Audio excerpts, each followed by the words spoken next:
This video is intended for people with a little bit of background in neuroscience and cognitive psychology. And I'm going to focus on emulating neuroscience phenomena using the same networks that perform recognition. The main questions are, what are the basic circuits responsible for recognition? And how are they different from the machine learning algorithms and current models? So first of all, let's get some background. Similar phenomena are found throughout sensory systems in vision, somatosensory, haptic, olfaction, and auditory. And basically, in all of these sensory systems, you find ubiquitous presynaptic sensory feedback. That is, inhibition that affects the earliest sensory neurons. You also find several curious phenomena, including bursting activation when input change. So the activation increases and then decreases more slowly. So you get this bursting activation, which can occur in many channels, and then it slowly decreases down. And you get this throughout the network.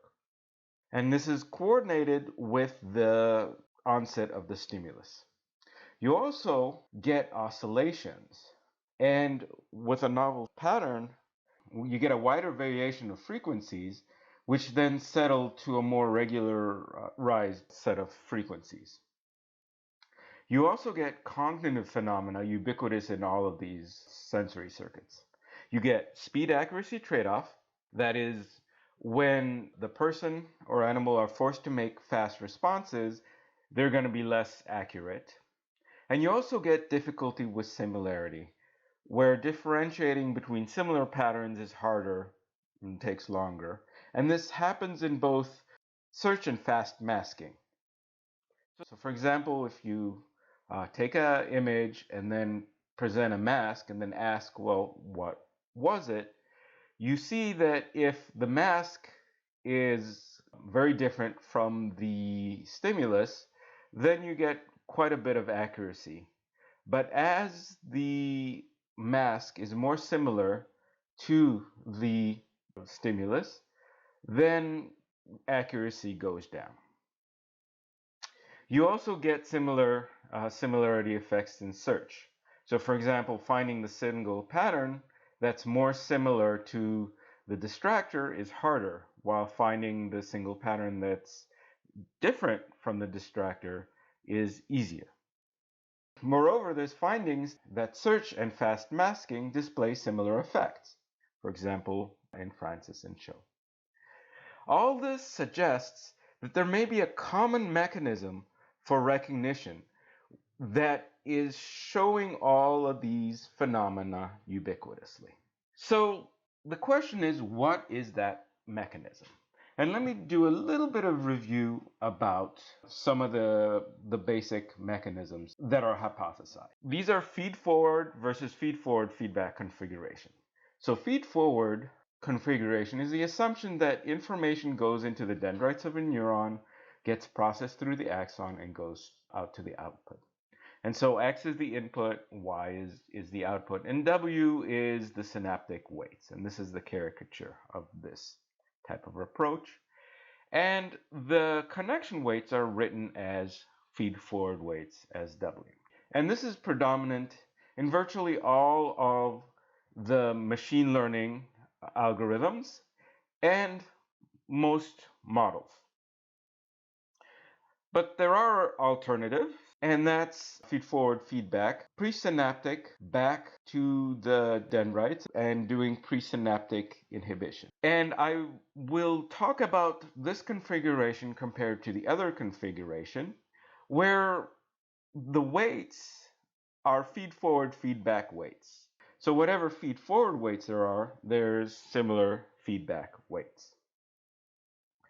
Now, feedback is found all over the sensory system, but I'm going to focus on olfaction for several reasons. First, it's got simple, what I call perceptophysics.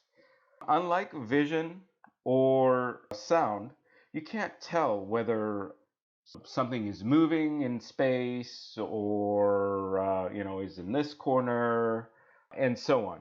So with smell, you have very poor spatial information. Moreover, the olfactory bulb is one of the best understood neural mechanisms, and that's because it exists right at the tip of the brain and can easily be snipped off. So now these studies suggest there are two feedback loops involved in the olfactory bulb. Sensory neurons from the nasal epithelium synapse onto the olfactory bulb, and the olfactory bulb has these trisynaptic connections where information from the axon will activate a dendrite, but will also activate a GABAergic interneuron, which then presynaptically modulates the information that's coming in. Now, after this connection, information feeds up to the global loop, which involves sending projections out of the olfactory bulb into the olfactory cortex of the brain. But then what does the mighty brain do? Well, it turns around and sends projections back into this little tiny olfactory bulb that come back and activate again GABAergic interneurons, which then modulate the sensory afferents. You see a similar sort of structure in vision and sound and touch as well. This top-down feedback occurs in many areas repeatedly throughout the brain.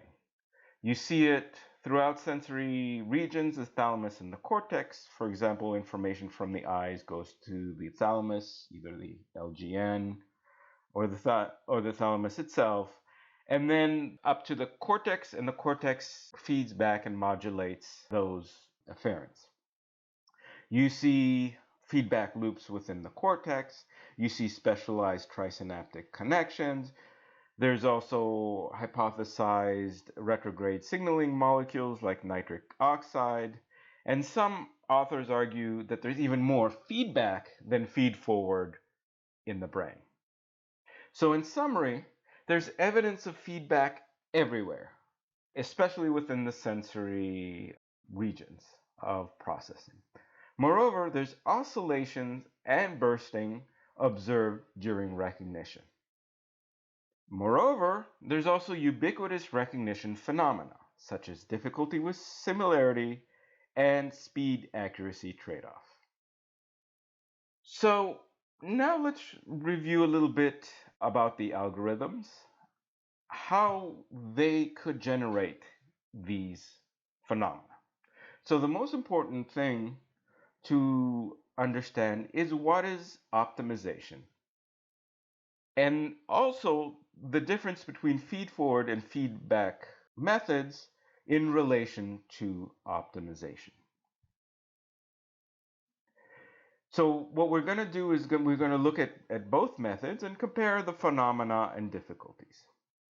The majority of brain models and all of the machine learning uses simply a feed-forward connection of weights. And during recognition, it calculates the outputs based on the inputs going through the weights. And the deep learning models will have multi-layers of this with maybe some nonlinearity between the layers. But basically, this equation here describes each layer.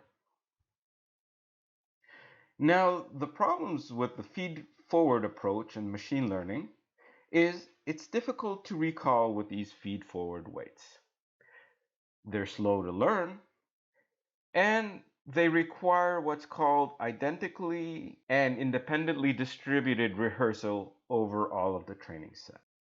This makes quick one-shot learning. You go into some place and you see something new and you immediately learn it and use it. That is very hard for a machine learning algorithm. And that's because it's very difficult to update the feed-forward weights. Let's go over this in a little bit more detail. I want to give some intuition. This whole system of IID rehearsal is not optimal for lifelike learning. The IID requirement requires that patterns are trained with fixed frequencies and random orders. Let's say you see a bicycle for the first time ever, and you just learn it. You see a car for the first time ever, you learn it. You see another bicycle, maybe a little different, you learn that as well. And then you go along, so on and so forth. I'm going to call this a lifelike encounter timeline. You can't guarantee when you're going to see what pattern, but you're going to learn it no matter what. This is not IID. And a corresponding IID timeline to this lifelike timeline would be if you see the first pattern, you can learn it. But then when you see the second pattern, what you would have to do is train on both the first and the second pattern in fixed frequencies and random order. Now, I don't really know how to draw random order and fixed frequencies, so let's just have this line here represent that. And this is going to be repeated until the network learns how to recognize. Now, the problem is the next pattern you see, well, you have to go through this process again. That means you have to rehearse with fixed frequencies and random order all the old patterns and the new pattern in order to learn and incorporate that into the feed-forward weights. And as you encounter more and more patterns, well, there's more and more rehearsal to do. The feed-forward machine learning algorithms can take hours and weeks and even months to obtain weights for large networks like Siri. Since the brain can use patterns immediately, some theorists suggest that all patterns are trained instantaneously. But if a network has 10,000 patterns, then the 10,001th pattern requires 10,001 instantaneous rehearsals in IID forms with neurons that remember all the patterns that are previously learned and know how to recall them or pull them back out in random order. So they have to remember what order they were presented and also ensure that they're in fixed frequencies. Is this even possible to implement? Now, another variation of feed-forward learning is online learning, which allows the feed-forward network to update on the fly. But it still doesn't solve the lifelike learning problem. It just assumes that the environment is IID. That pattern in the environment presents themselves in fixed frequencies and random order. But that gets commonly violated. If somebody spends the winter indoors, well, they are not rehearsing the outdoors. So algorithm that's learning like this will forget what's in the outdoors. So this is an unrealistic assumption for lifelike learning. An important concept for both the feed-forward networks and the networks that I talk about is optimization. And it's the process of trying a configuration, evaluating, modify, repeat, try again, evaluate, modify, repeat, back and forth, until it finds the optimal fit. Solving a jigsaw puzzle is an example of an optimization. You have the general background of the template that you're trying to match, and you have the pieces. And what you're going to do is take each piece, try, evaluate, see how it fits, and you keep on doing this process until you complete the puzzle. Now, anyone who's done a jigsaw puzzle will know that certain pieces are easier to fit than others. And those are the pieces that are unique, that don't have repeats in the templates. And those are the corners and the unique patterns. So any one of these are not as unique. And this is a very important property of optimization. And we'll get back to that and how it relates to similarity. So now recognition algorithms have a learning phase and a recognition phase, and feed-forward methods optimize weights so that recognition occurs as a simple multiplication, as we've discussed. To do this, they encode what I call uniqueness into weights by optimizing during learning. And what they're going to figure out is what is unique in that specific pattern in order to recognize it in one multiplication. And this is virtually all the machine learning algorithms.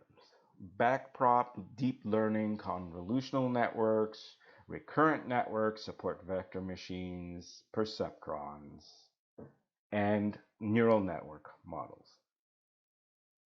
But the problems are that optimized feed-forward weights are a black box. You're not able to recall the expected patterns within the network by just looking at the weights. And this is a known problem for years. Second, optimizing over the training data is computationally intensive. This optimization process is relatively expensive. And then optimization on all the data being rehearsed makes it even much more expensive. And for any update in training, you want to add a new pattern, well, you have to begin and re-optimize from the beginning. Determining uniqueness is essential to perform efficient recognition, and I want to give some intuition why.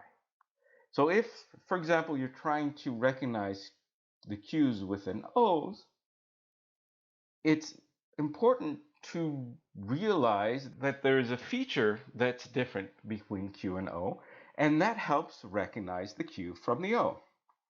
So the unique feature is important. And if you're optimizing to learn feed-forward weights, what you do is you'd increase the weights for neurons with the feature of the diagonals and decrease the weights for neurons which represents the features for circle. But the problem is that uniqueness changes with context. So if you get the second training instance, well, here the unique features are not the diagonal, they're actually the circle. So that would require decrease the weights for the diagonal and increase for the circle. But the problem is you cannot predict uniqueness for all possible contexts while you're learning. And so this method can run into problems. Moreover, the most relevant context is during recognition, not during learning. So I suggest that uniqueness is determined during recognition instead, when the context is available. And this is done by optimizing during recognition, not during learning. And it's to determine activation of the neurons. Why? Not to determine weights. And in this process, it's determining activation while estimating uniqueness. And it's doing it during recognition when the context is available.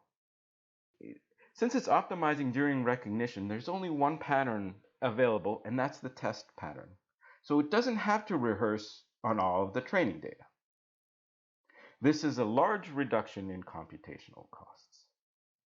Moreover, when you're doing the learning in this method, you do it without uniqueness. So then the weights actually become the expectation of the networks. And you can look at the weights and determine what is the network expecting. And you can go backwards. So from the weights, you can go backwards. And so you can recall what each neuron is trying to recognize. In summary, what I propose is a recognition circuit that optimizes during recognition, allowing recall and recognition while avoiding learning problems. And it's using symmetrical inhibitory connections to modulate the inputs using output activity. So presynaptic inhibition. This is the caricature of the connections. So the Feed forward and feedback weights are in some sense homeostatic, approximately equal. This is for the optimization. And the connectivity can be written the same, except now each connection is bidirectional feed forward feedback. And all of the weights, instead of being feed forward weights, are now expectations.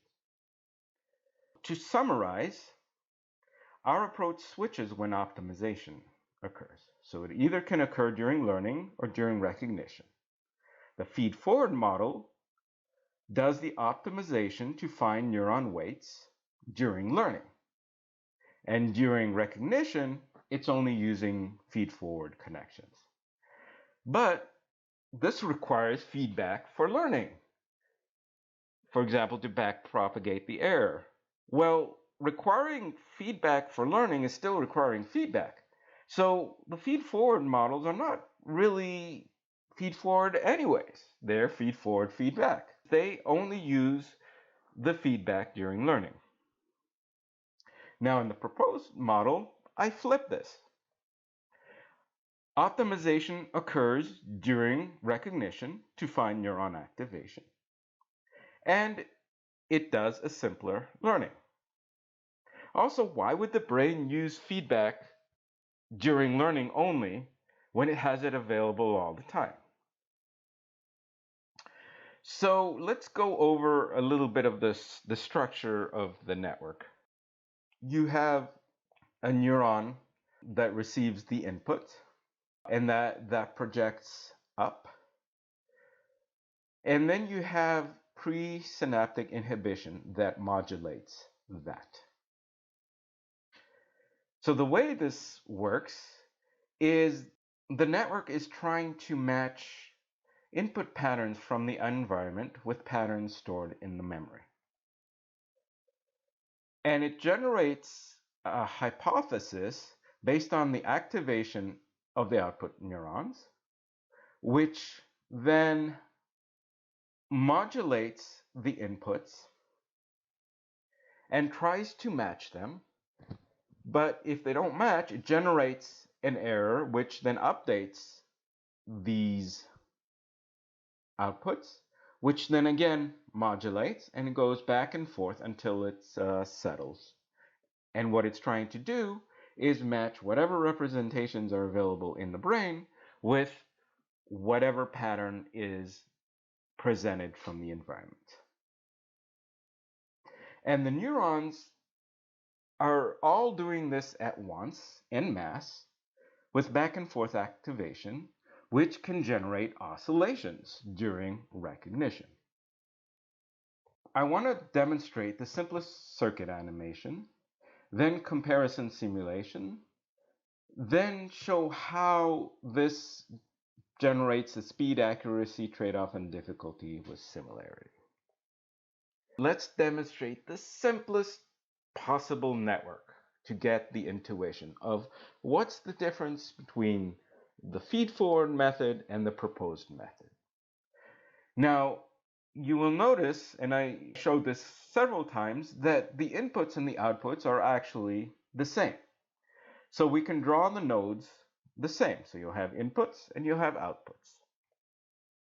Let's say you want the network to recognize the following pattern, that when input x1 is active, and I'm going to draw that as yellow, when the neuron is spiking, and the input x2 is not active, then neuron YA should become active. And if the input x1 is active and input x2 is active, then neuron YB should become active.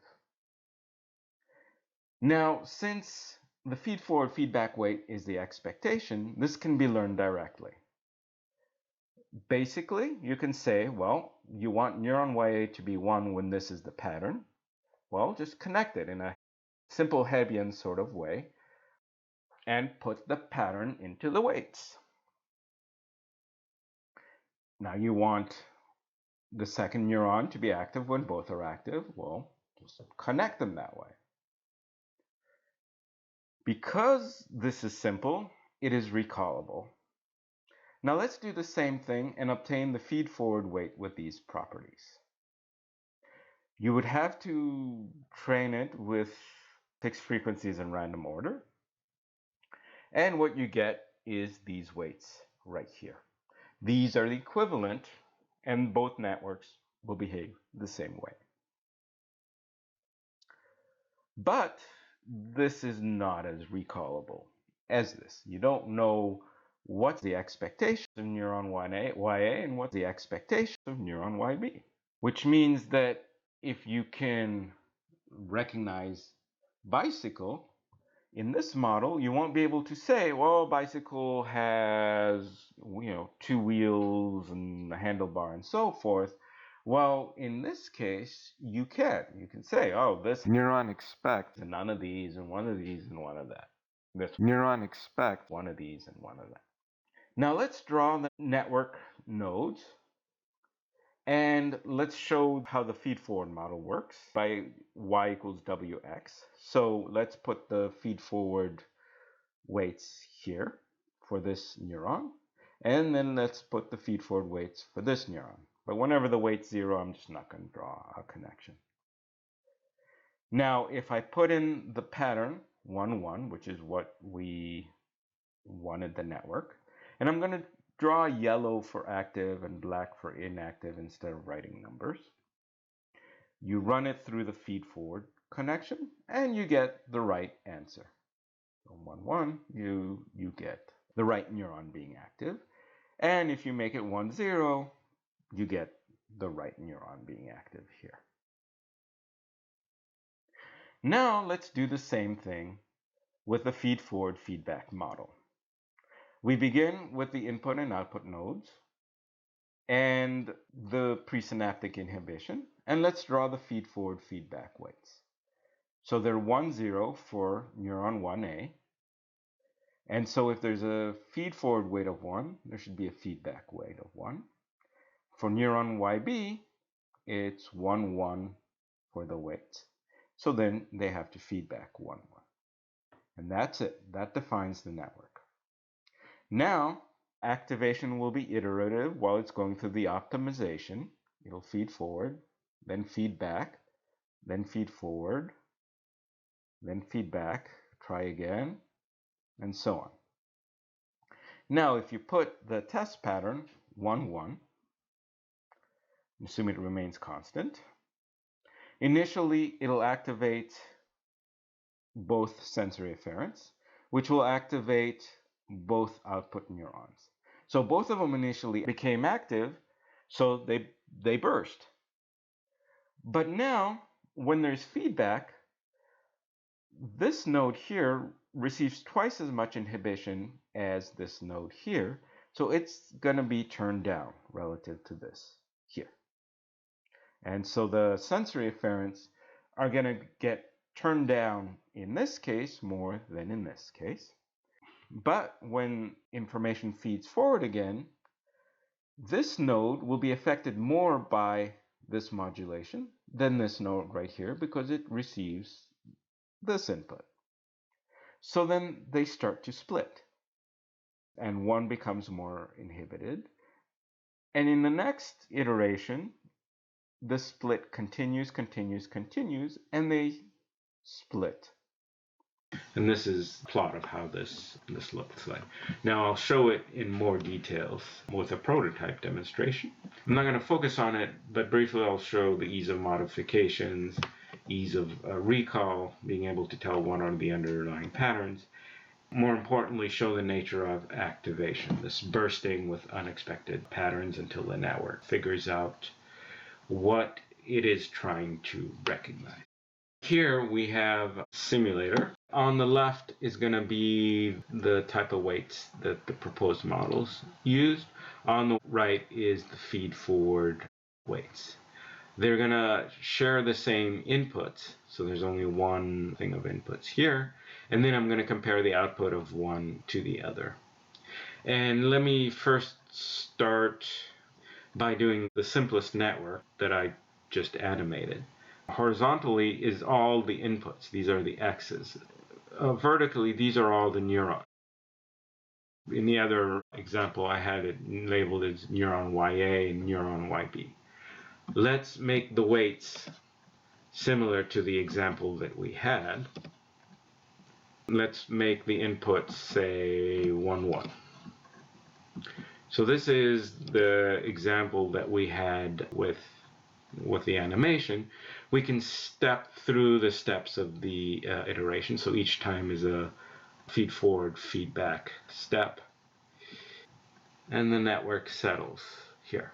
Now, since I'm doing continuous simulation, I can just run this constantly. And so what I can do here is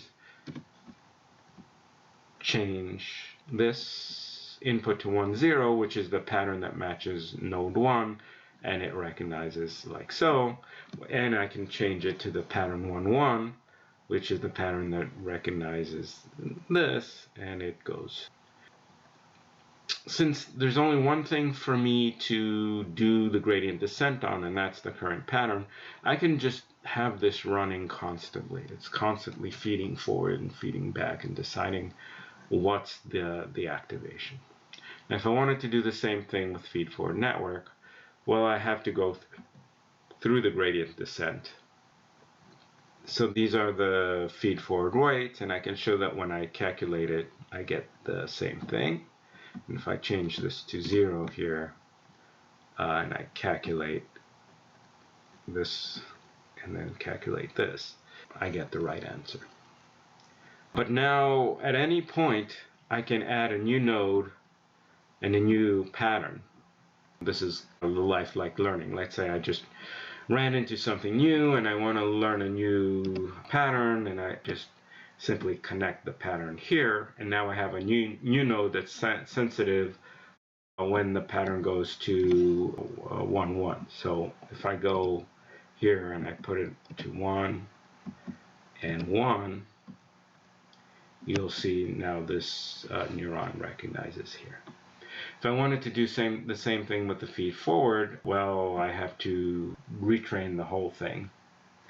And moreover, if I just want to change, for example, I now decide that, I've seen a new pattern and I've decided that node 2 should actually be known. Node 2 should be, the ideal pattern for node 2 is 1.4 and 1, right?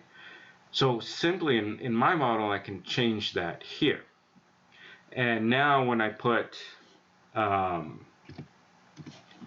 1 here, this is no longer optimal to say this is neuron 2. So if this was 1, 1, it would say, okay, this is neuron 2. But this is 1, 1.4. It no longer says this is the ideal match for neuron 2. Now, you can do the same thing with the feed forward network, but you'd have to retrain the whole thing. And now notice all the weights here, and I'm going to retrain it. And you'll notice that all of the weights had to change in order for this to work. Now in this new retrained network, you'll see, look, pattern 1, 1 is no longer the ideal pattern. Pattern 1, 1.4 is the ideal pattern. So if we change it here, it's the ideal, and when calculated here, it's the ideal. You wouldn't be able to change it as easy. You'd have to retrain everything. Plus, just looking at these numbers, you don't know what the network is trying to do. You can't say, okay, neuron 1, what's the pattern expected in neuron 1? And let's say neuron 1 is a bicycle. So what's the expected pattern of a bicycle? Well, you can't say that. You can't recall. And this becomes more and more of an issue. What I'm going to do is I'm going to demonstrate this further by adding random nodes, 7 nodes with 30 features. It's just going to generate them randomly and add it to the network. And so boom, this is added to the network. And if I wanted to know what, for example, node 4 is expecting, well, these are the weights of node 4, so that's the expected pattern for node 4. So if I load the pattern for node 4, and I can just do it like this, So what this does here is it loaded the pattern for node 4. And you can see these values are the same here. And if you notice, there was a burst and a jump. So if I load, let's say, pattern for 9, note what happens to all of the neurons here. So there's a jump and then it goes to node 9. Let's load the pattern for node 6. You see a jump and it goes to node 6. So you see you get this burst. See, there was a bunch of neurons that burst and then it settled down. But if you try to do the same thing with a feed-forward network, well, you're going to have to relearn. Now, when you look at node 4, looking at the weights, you have no idea what the expected pattern is. But I can calculate, and I get the right answer. I can load up another pattern. Here, it'll recognize this way, and when I calculate here, it's just a quick jump. There's no delay, no bursting, no initial jump in oscillation and more chaotic behavior, going to more regular behavior. No, you just get immediately this jump from one answer to the other, which is not characteristic of what is seen in the electrophysiology recording. I'll argue this is actually more similar to what you see in the electrophysiology recording. Now what I'm going to do is add some more neurons and more nodes, just make the network bigger. And this is all I have to do, and then it's added. Again, I can do this with the feed-forward network, but you don't know what the expectations are.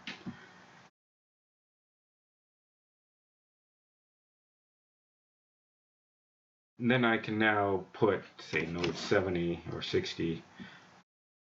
You see the activation that was right here. Here again, it's just a quick jump. Let's play around with this again. So I'll just load the pattern, and then notice the overall bursting of the network, and then settling on to this activation, while here it's just all at once. And so you can play with that, and so on. So this is the demonstration, and this is demonstrating a bursting and a more neuron-like picture of what's going on with the network when the inputs change, and you get the bursting. And I'll argue that this is more neural-like. So now let me go back to the rest of the talk and summarize. So the question is, does the brain perform optimization during recognition or during learning? If it does the optimization during recognition, well, it should be faster with unique patterns, like the jigsaw puzzle. If no, it should be a fixed amount of time to perform recognition, no matter what patterns you give it. So I'm going to present some patterns. This is not so scientific. The goal here is to find the single pattern. Here it's pretty quick. Here it'll take longer. And that's because you get the signal to noise phenomena like seen in the jigsaw puzzle. The similarity makes it harder to tell the signal from the noise. This difficulty with similarity occurs in all modalities, including audio, vision, tactile, and even olfaction. Even olfaction with its poor spatial resolution. So you can't argue that this is, some sort of spatial phenomena, even though in vision, yes, there's a spatial component to it. But the actual origins of this difficulty cannot be argued to be spatial. And it suggests that optimization during recognition is ubiquitous. And it's ubiquitous in order to be able to add patterns as you go along. The findings are because of optimization during recognition, difficulty increases with similarity. And to hammer this a little more, what I did is I trained 26 patterns. I sorted them by pattern set, pattern A and B, and I calculated this similarity, number of inputs that overlap relative to the number of inputs. And I plot that ratio here. Then I present pattern A, allow it to get recognized, and then switch to pattern B and see how long it takes until the activation of pattern B goes beyond 0.9. And this is the graph that I get. And so the more similar the two patterns are, the harder it is. And if you had a speed accuracy trade-off, if you're forced to stop at a certain point, well, all of these would be recognizable. These will give you errors, so the more difficult ones. And if you notice this spot here, there's another phenomena called asymmetry. I'm not really going to go into it, but the point is that the patterns here were asymmetrical. So this is not really a fluke. This is actually what the human visual system seems to do as well. So slow convergence suggests that more attention and better filtering is needed, and that right when you're performing recognition, they'll give you that feedback immediately. While in the feed forward, there's no difference with similarity, no signal indicating difficulty, no speed accuracy trade-off. It's simply, it'll calculate, boom, and done. So the continuing challenges with this approach is that this is a completely new system. Everything must be developed from scratch, and more research is required. There's been over the last 60 years, people have been focusing on feed-forward models, and thousands of researchers and hundreds of thousands of researcher hours. More time needs to be dedicated to this.